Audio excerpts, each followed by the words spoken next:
Welcome, everyone, and thank you for being here. As we considered in using the individual technique of light, let us consider today the many ways in which deception appears as a group glamour. Before we continue, let's be reminded in the individual technique, which holds true even more importantly in the group technique, that we never put our attention to the individual astral body or the group astral body. The attention is from the point and the altitude of the observer onto the astral plane, particularly important in relation to this glamour of deception, where it is so old and relates to the deepest fears and separativeness of humanity. And as Master DK told us, glamour came into being in the Atlantean age. So let us hold that attitude of the observer as we consider the group glamour of group deception through misdirection, misinterpretation, exaggeration, overstating of results or harm in order to influence or control. And this glamour is rooted in fear and competition and demonstrates as criticism or judgment and a number of other expressions in response when one believes one has been deceived and considers the self or the group or the community or the nation to be a victim of this glamour. We'll begin with the contemplative consideration, and we will share our thoughts as we move through the slides for about 15 to 20 minutes, and then we will use the technique. Let us consider this in relation to group, and that group may be family, friends, community, nation, a regional power globally or corporate power, or even a service group. So as you consider, and I'll offer an example, during the holidays, being with a group of friends and family members within this group, where this glamour of deception, of misdirection and misinterpretation, and overstating of harm was present. And the entire group was wrapped in the veil of this deception in an effort to protect the feelings of some of the group members, some of those present. So it's interesting, as I was thinking about this, how one looks at the astral field when one is part of a group and what one has to do to move to that point of observer of the astral plane without interfering with one's own thoughts and one's own interpretations, blame, criticism, or judgment.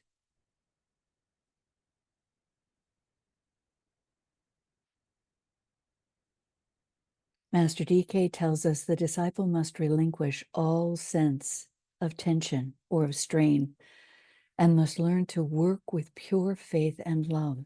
The less he feels or she feels, and the less he or she is preoccupied with their own feelings or sense of achievement or of non-attachment, achievement or non-attachment, the more probable it will be that the work will proceed with effectiveness and the glamour be slowly dispelled.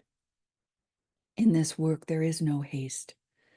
That which is very ancient cannot be immediately dispelled, no matter how good the intention or how accurate may be the grasp of the needed technique.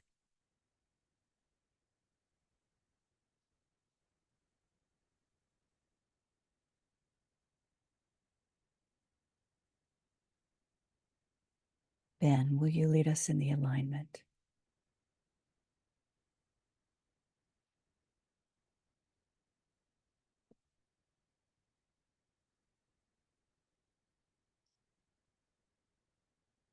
You are muted.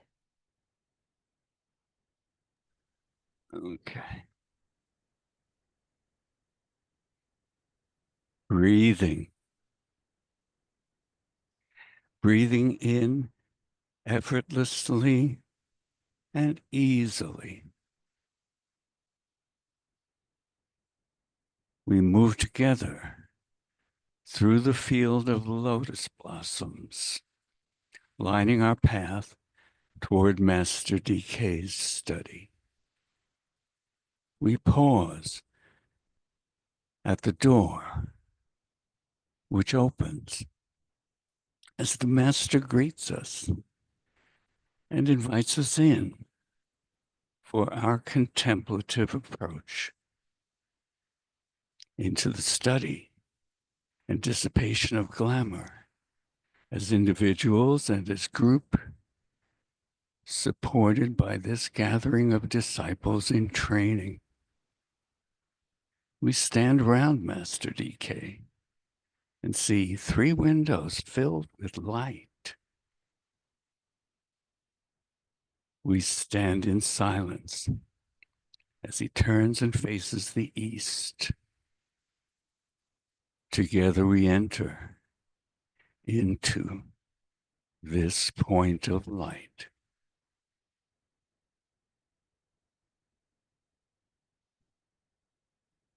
We enter into a beam of directed, focused light, revealing a greater light and illumining the way to the center of the light,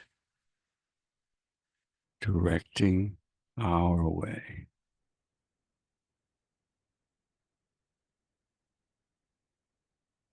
We stand together as one. I am the soul. I am light divine. I am love. I am will. I am fixed design.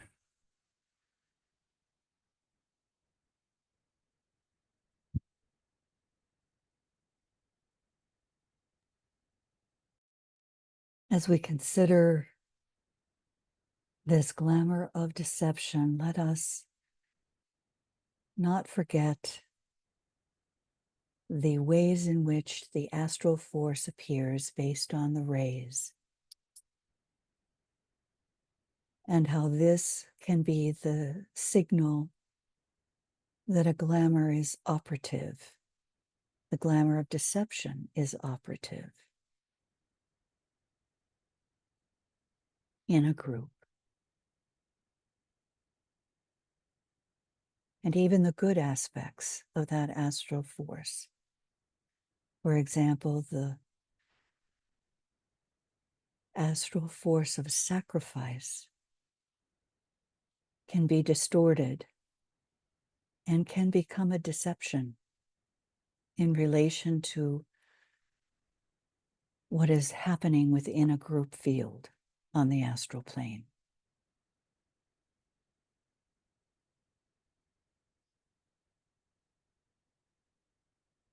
So these 7 major focal points of force, the rays, each of them expressive of 7 ray energies on the astral field as astral force.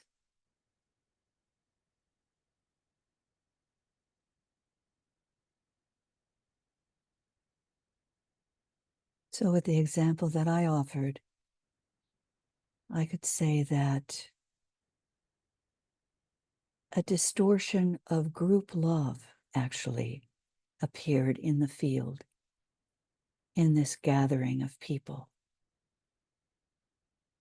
And that group love precipitated a deception in relation to the relationships within the group that altered the astral field and the experience of the gathering, as the deception was palpable at times.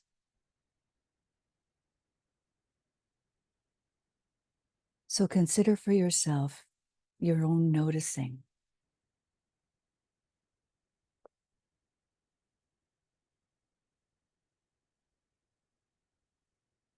What do we know about deception? Deception of self and of others. And how does it appear in a group? Consider the intention or the motive behind the need to deceive, to throw a veil over the experience. Is it a desire to manipulate, a desire to control, a desire to create fear? Or is it a fear of being something that throws the cloak, the veil over the group experience? Is it protection from something, a desire to protect people from a feeling, an astral experience, or knowledge of something? Is it needing to be right? Is it a desire to cause harm or to cover up harmfulness? Is it mistrust? Are there other ideas, desires that we could add to this? You put those in the chat or unmute and share.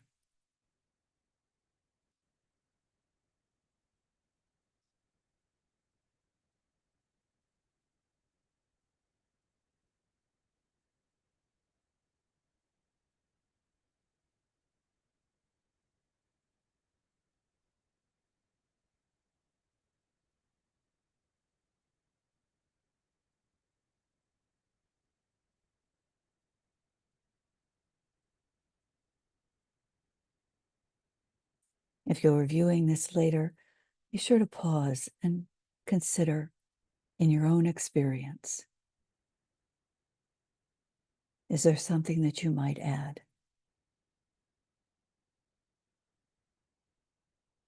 Master DK tells us that Maya, glamour, and illusion are all forms of deception.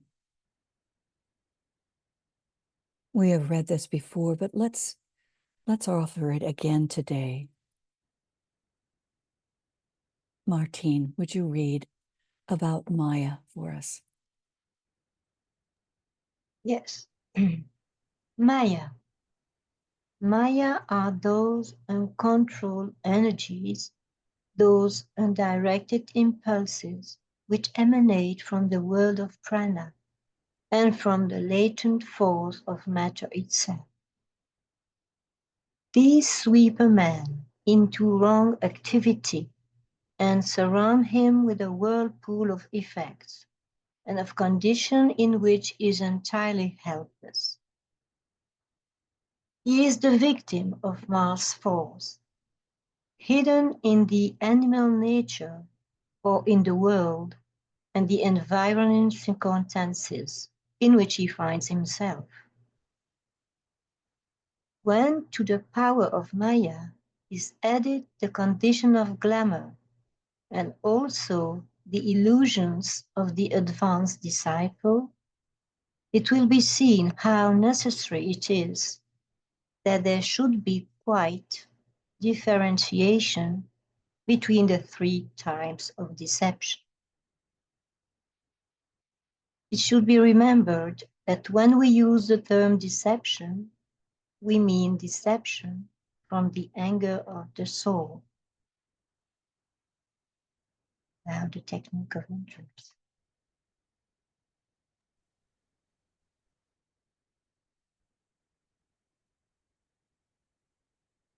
For myself, when I read this the first time, I thought about the Maya that we observe in relation to family and community violence, which isn't always expressed as a physical aggression, but often as a kind of emotional aggression, harmfulness that imprints, and it is a result of these uncontrolled energies, these impulses, and it's perpetuated in families for those of us who've worked with families and communities where this violence, this wrong activity, becomes a whirlpool that is perpetuated. And you add then the condition of glamour, which is the polarization that occurs and handicaps us in relation to we're working with those who are perpetuating this Maya. And how do we address it and work with it? It's an interesting question, and we see it in the world today in relation to war in so many places and active aggression on the physical plane. In so many places, the national deception,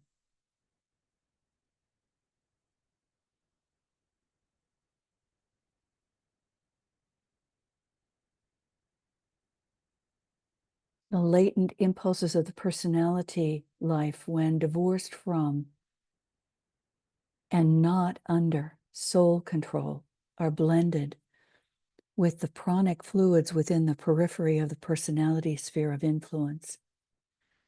Think of that for a moment in relation to a nation. The latent impulses of the personality life, divorced from and not under soul control, blended with the pranic fluids within the periphery of the personality of the nation and its sphere of influence, becoming potent directed streams of force, seeking emergence into physical manifestation through the medium of the 7 centers in the physical body of that nation. Consider that. The head center of a nation.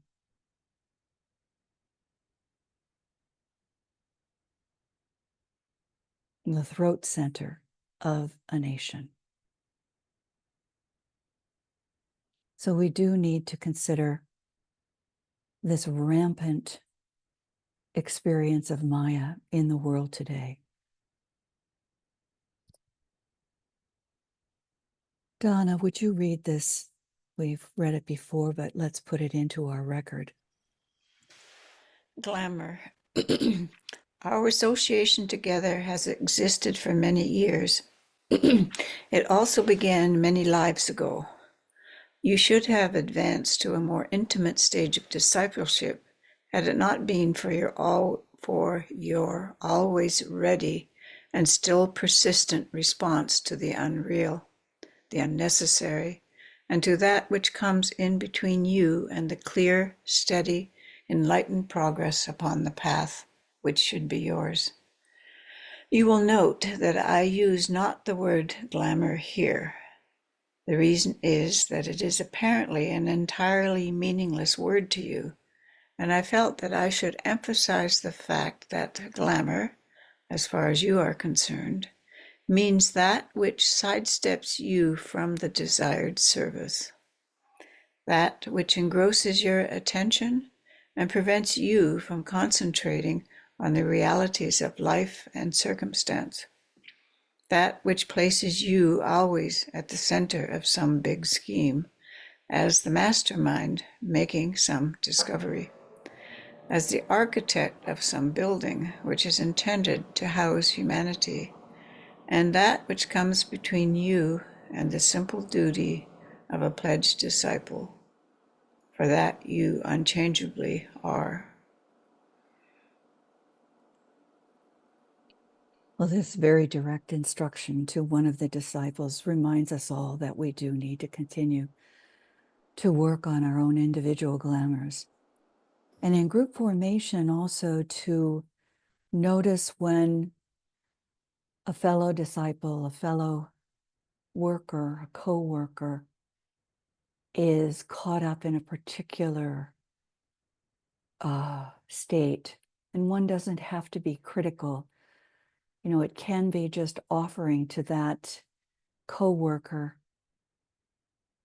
an avenue out of the state that they may be in which they're in that whirlpool of a glamour, and offering them, you know, an opportunity to use a different process. And oftentimes one can do this just telepathically, to hold that coworker in the light, to hold the group in the light, and in silence offer the technique on the astral field, not into the astral bodies, but on the astral field of the group service. And you might be very surprised how this telepathic rapport that is built within groups can be utilized to offer that higher way out of the particular glamour that an individual or a group can be wound into. And I'm sure all of us can, in our process over the years, we know that if these glamours are allowed to perpetuate within a group, it actually can mean the dissolution of a group. So always moving to the higher point, I found, is peculiarly effective.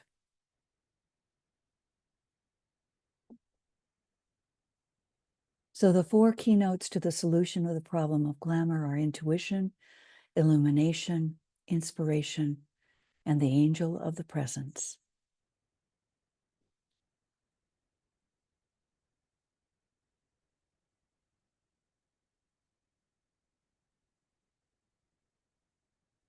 Catherine, would you read this for us relating to group unity? Group unity. Group unity is not dependent upon personal sympathy, personal liking and understanding as it may exist between the group members, but upon capacity to absorb and assimilate, to lift, to change and to transmute those units which seem at first to be uncongenial or even unsuitable from the limited point of view of the group member. This is oft overlooked, but upon the capacity to do this depends much of group success. When a group cannot yet be depended upon to do this necessary absorption, the apparent rejection of certain people is not the fault of those people, but that of the group, which is not yet integrated enough or unified enough to assimilate certain types of character and certain tendencies. The recognition of this should be fruitful in the preservation of much needed humility. You are being tendered another opportunity. I would ask you to remember this and to endeavor, in relation to this new experiment, to cultivate from the very start a humble spirit and the priceless gift of silence.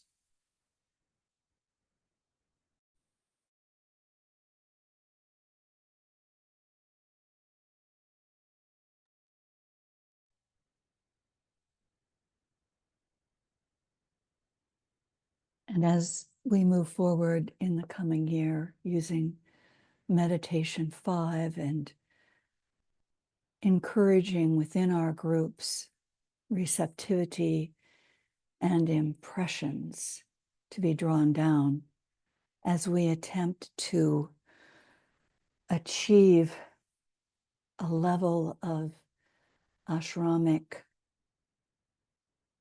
affiliation, the value of silence,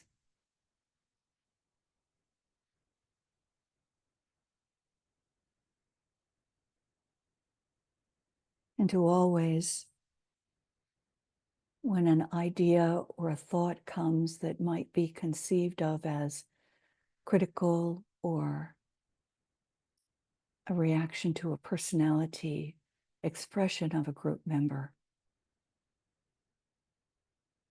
to always move to that higher point, the expression of soul love,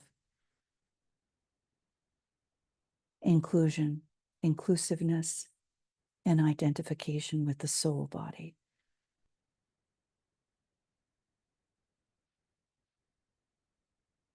For it is the soul itself which dispels illusion through the use of the faculty of the intuition. It is the illumined mind which dissipates glamour.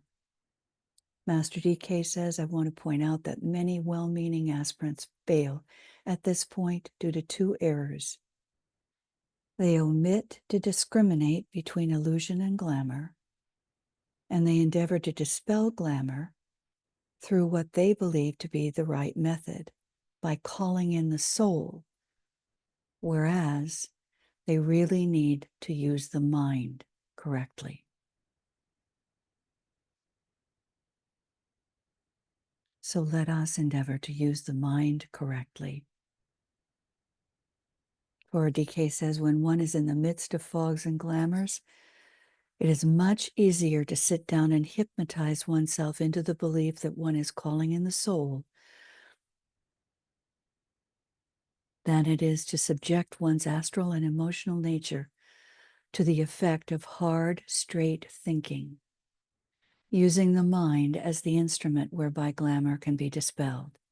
Strange as it may seem, the calling in of the soul to deal directly with glamour may, and frequently does, lead to an intensification of the difficulty. The mind is the means whereby light can be brought to bear on all conditions of glamour, and students would do well to bear this thought constantly in their consciousness. The process is one of linking up the mind with the soul,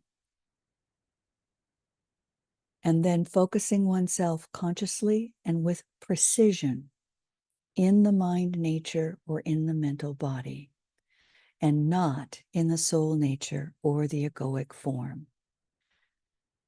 Then, through analysis, discrimination, and right thought, one proceeds to deal with the problem of glamour.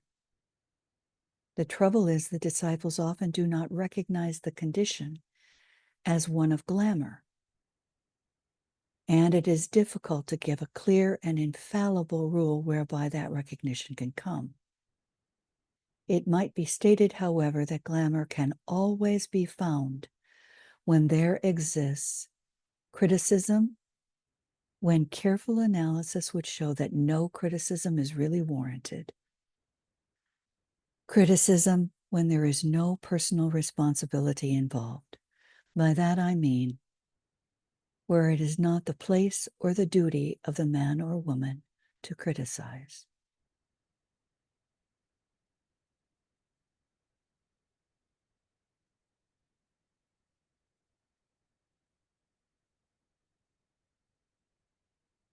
So in order to make the first step towards united group activity along this line, we are given a formula or group ritual which, if employed by those whose lives are relatively free from glamour, who are realists, and who are recognized by the group as thus relatively free, and who are animated by good intent, will do much to bring to an end certain aspects of the world glamour. Their effort, combined with that of similar groups, will so weaken the power of those ancient glamours that the day of clarification will eventually come.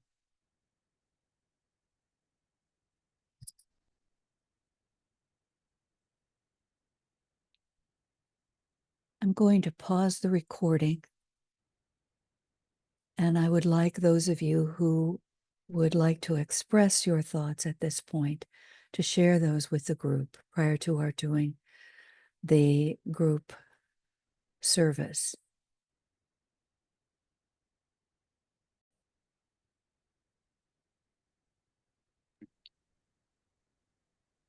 Alignment.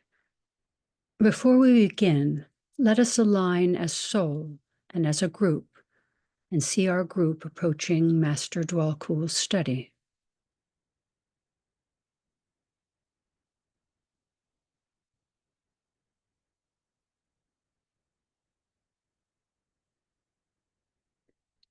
Integrating soul and personality. See the personality and the soul as a unit. Through the dedication of the personality to the soul and its acceptance by the soul.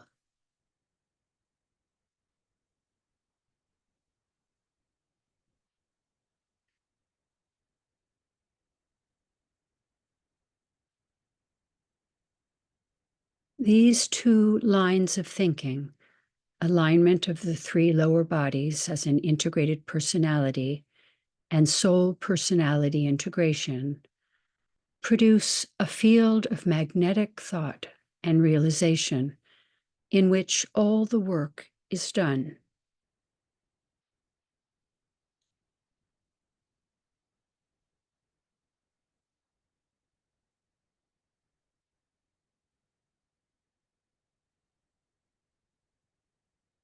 Imaginatively, we face the group members eye to eye and establish a soul-to-soul connection in silence.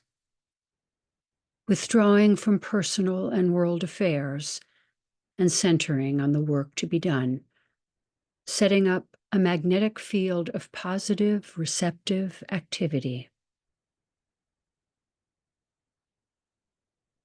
Silence.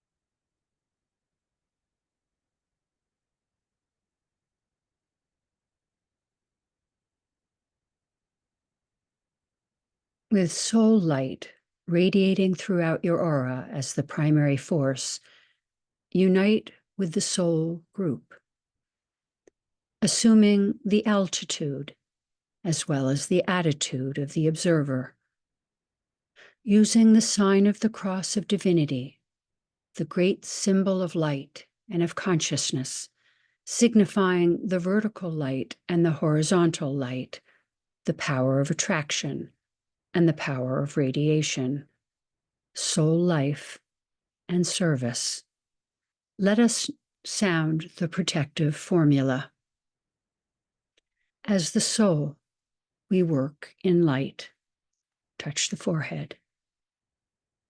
And darkness cannot touch us. Touch the center of the chest. We take our stand within the light, touching the left eye. We work from that point. We never move, and touching the right eye.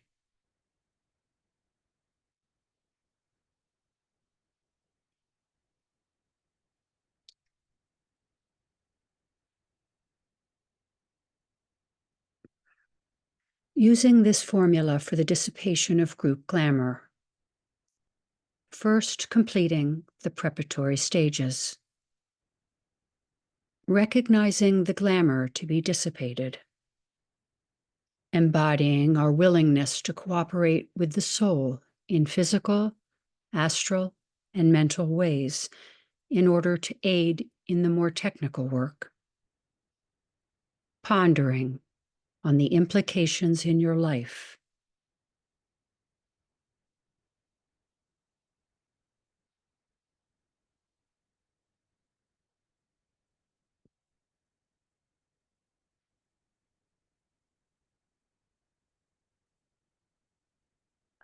We recognize ways in which this group glamour of deception affects the daily life and all relationships, including hindering the manifestation of group purpose and limiting effective service.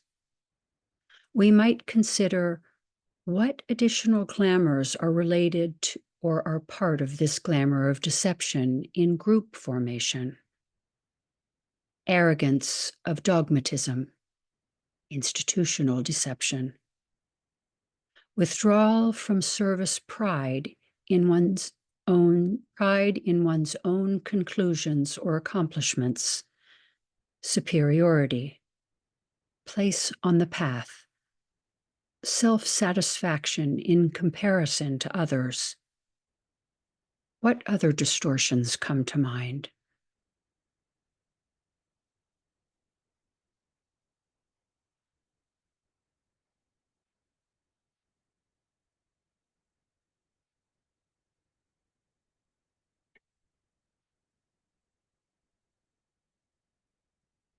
Next, we complete the 3 stages of focusing of the light. Focus the light of the mind and the light of matter in the mental vehicle by a process of lifting up and of blending and fusing, employing and using the creative imagination. This is carried forward as a group, each member making their contribution and consciously attempting to visualize the process of blending the triple light, which each of us contributes, into one sphere of light.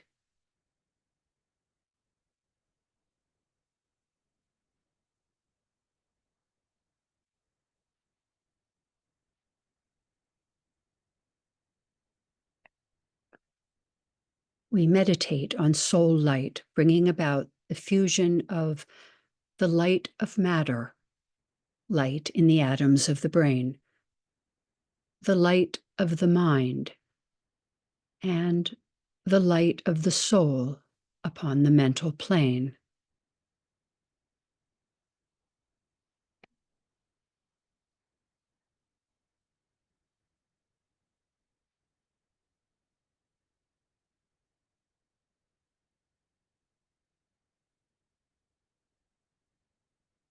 The retained light and power, combined with the dual light of the personality, focused as we know on the mental plane, is seen generating an intense light, which can be visualized as a searchlight of great brilliance and strength.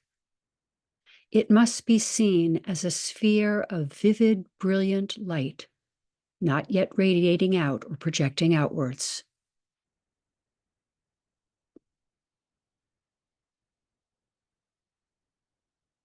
Realizing the 3 lights as one unified light, a searchlight, ready to be turned in the needed direction. We say in unison, "The light is one, and in that light shall we see light.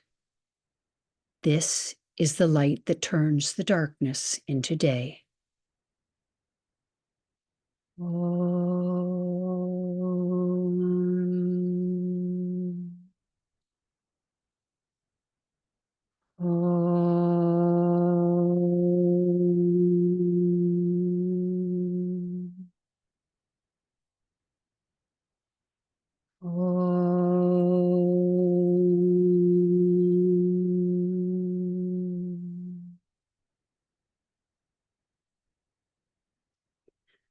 The sounding of Om indicates both the fusion and the sphere of action, because Om is first of all sounded forth by the group soul, the realized unity of the souls of all the group members. And then as the soul upon the mental plane. And finally, as the soul ready to function as light bearer and distributor of light upon the astral plane. These are all symbolic ways of registering the inner reality and are an attempt to externalize force, for that is what all symbols and symbolic ways of acting are capable of doing, serving to keep us at a point of tension. This is an important recognition and should keep us from attributing undue power to the form aspect of the simple ritual and aid us in focusing our attention in the world of meaning and the subjective spiritual activity.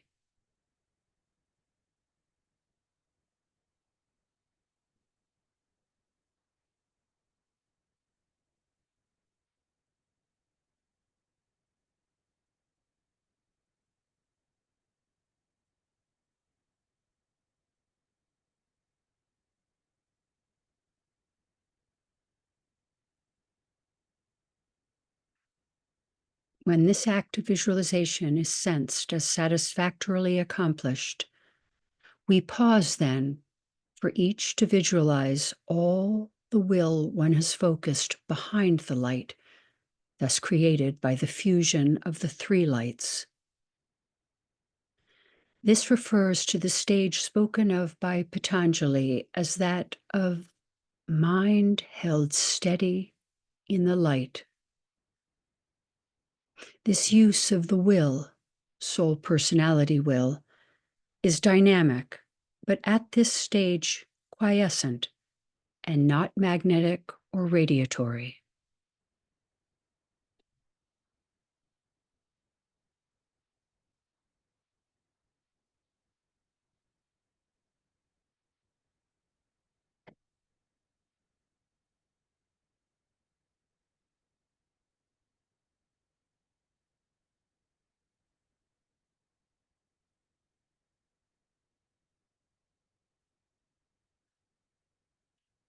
Then, together, and in vocal unison, we sound the mantram of light.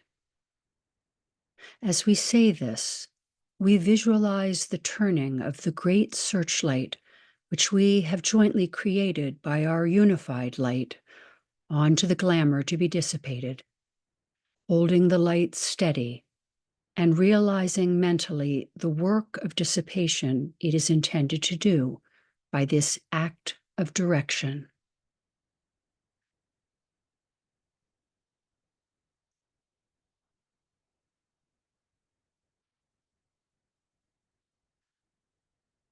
Radiance, we are, and power. We stand forever with our hands stretched out, linking the heavens and the earth, the inner world of meaning and the subtle world of glamour. We reach into the light and bring it down to meet the need.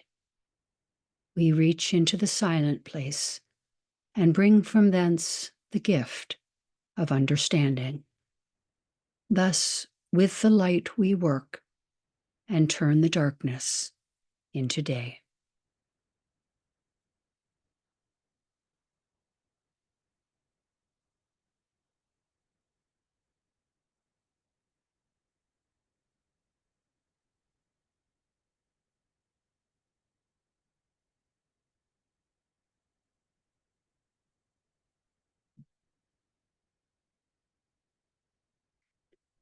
Next follows a process wherein the glamour to be dissipated, for us today, the group glamour of deception, and the searchlight of the mind are brought into relationship by the power of thought. The glamour and its quality, and the searchlight and its power are recognized to be as they are, and the effect or effects to be brought about by that relationship are carefully thought out. This must not be done in such a way that the mind process, light and power, will strengthen the already powerful glamour. It must be done in such a way that at the close of the process, the glamour will be appreciably weakened and eventually dissipated. This is an important realization.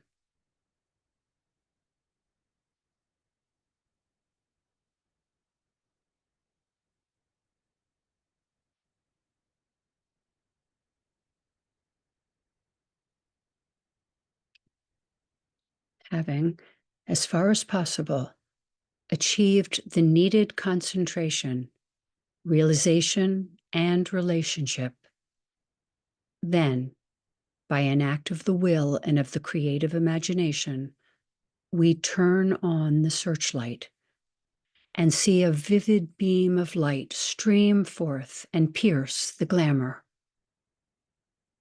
Visualize a broad, brilliant beam pouring forth from the illumined mind onto the astral plane. Believe that this is so.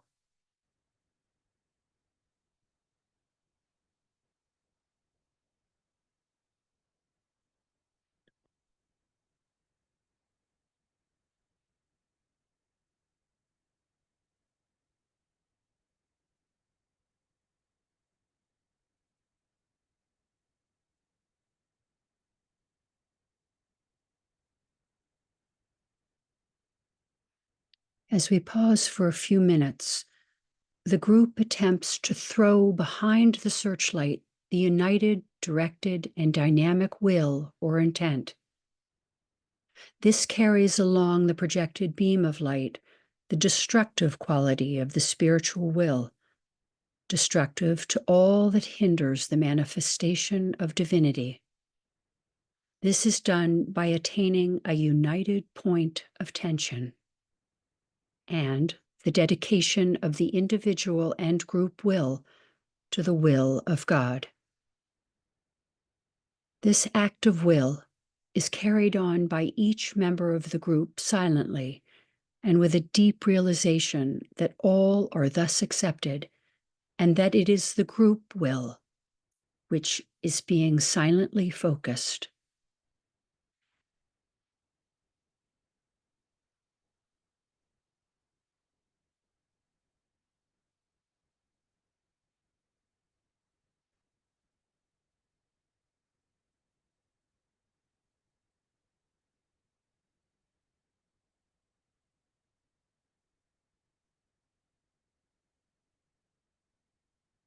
Then, together we say, with power upon its beam, the light is focused on the goal.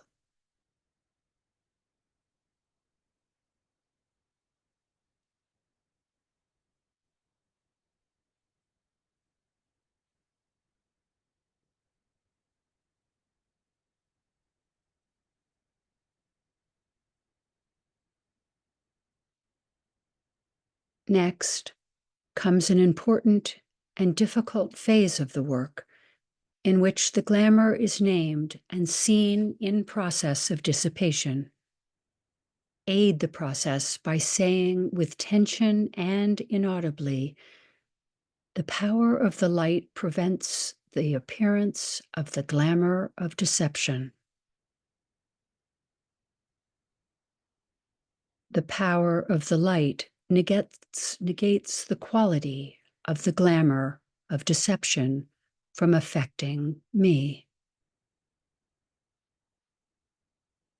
The power of the light destroys the life behind the glamour of deception. The saying of these 3 sentences constitutes an affirmation of power and of purpose, and must be enunciated at a point of tension, with the mind held in steadiness and with a positive orientation.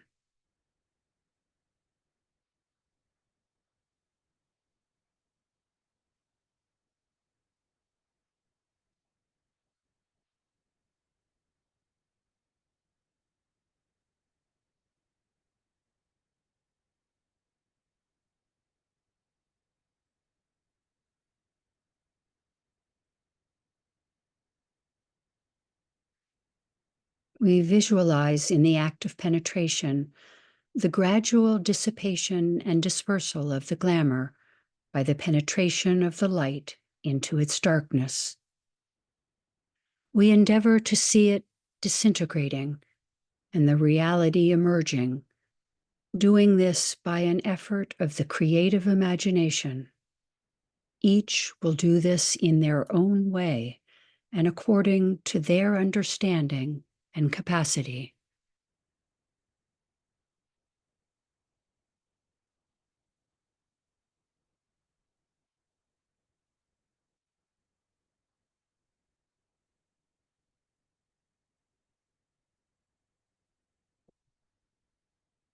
Again, the sacred word is sounded with intent to produce this act of penetration.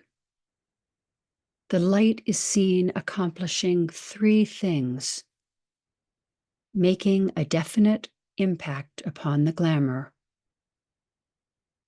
penetrating the glamour and being absorbed by it, dissipating it slowly. As time elapses, the glamour will never again be so powerful and will eventually disappear altogether. Let us do this in silence as the glamour is seen dissipating and the true being revealed.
Then follows the group withdrawal of its consciousness from the astral plane and the world of glamour.